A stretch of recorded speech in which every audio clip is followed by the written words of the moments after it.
Prices are up, inventory is up, some counties are shifting fast and not in the direction you might expect. In this video, I'm breaking down the real numbers from April 2025 for residential properties across central Georgia, that area between Atlanta and Macon. And make sure that you stick around to the end because one county just saw the biggest year-over-year jump in both sales volume and average price. And what's happening there could signal where the rest of the market is heading next. In April, months of supply across the region rose to 5.5 months. That's a jump from 5 in March and 5.1 in February, showing a clear upward trend. More inventory means buyers have options, but it also means sellers need to be strategic. The average sales price in April climbed to $372,000, up from $351,000 in March and $362,000 in February.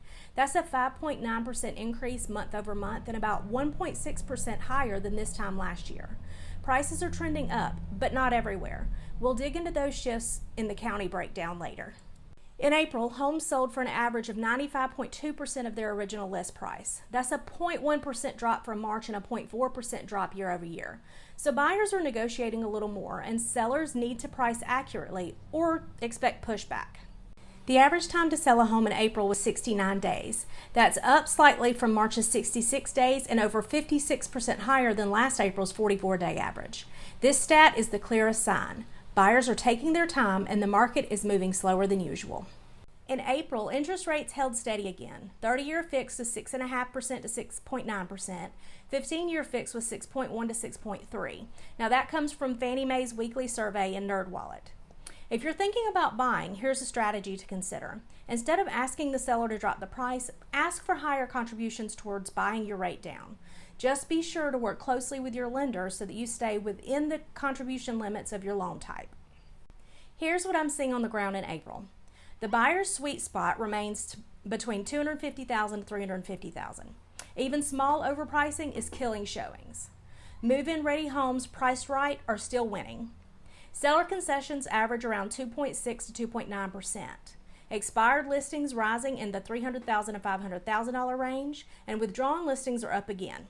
Homes over $600,000 are taking longer to move. Bottom line, this market is slower than normal, not because there are no buyers, but because they're more selective. And that's what makes the days on market stat so important right now. I want to take a look at what's happening in each county because price trends and buyer behavior vary a lot depending on where you live. The average sales price in Butts County was $325,038, nearly flat from last year, but down from March's $439,000 spike. Days on the market climbed to 79, which is a 55% increase year over year. Sellers here are feeling the weight of higher inventory, over 135 active listings, and price sensitivity is showing.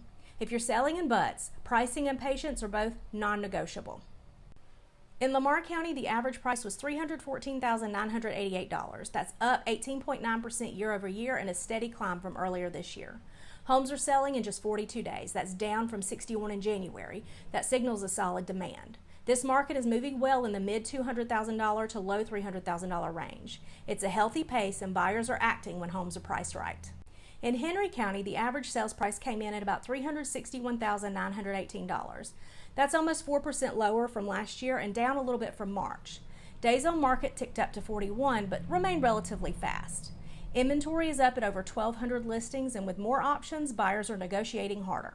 Sellers in Henry County still have leverage, but only if they're move-in ready and priced competitively. Monroe County's average price hit $456,695. That's up 3.5% year over year and one of the strongest months in 2025 so far. But here's what's eye-catching. Homes are selling in just 24 days, the fastest pace across all 6 counties. That's paired with a list-to-sell ratio of 96.5%, suggesting buyers are still negotiating, but moving quickly on the right homes. This market is tight and it's staying competitive. The average price in Jasper County was $340,378. That's down from March, but still up 7.3% year over year. Days on the market came in at 43, consistent with where it's been since February. Buyer activity is strongest in the $250,000 to $350,000 range, and seller concessions are common around 3%. This market feels balanced, but strategy is key. Spalding County saw a price increase to $279,925. That's up 9.1% from last year and the highest average price in 24 months. Homes sold in 36 days on average, and that's a little bit faster than March. For For the first time this year, the median sold price matched the list price exactly, a sign of strong demand. This is the most affordable and fastest moving market in the area, and it's heating up. The market is always shifting, and that's why I do these updates every single month. If you're thinking about buying or selling, or you just want to keep a smart eye on the market, you don't have to figure it out alone. And if you haven't already, make sure you're subscribed to my monthly newsletter. I only send it out once a month, and it's packed with value. It includes this full market breakdown, buyer and seller Q&As, local events around Central Georgia that you don't want to miss, and a few things that I'm personally loving and learning this month. No spam, no pressure, just real info you can actually use delivered straight to your inbox.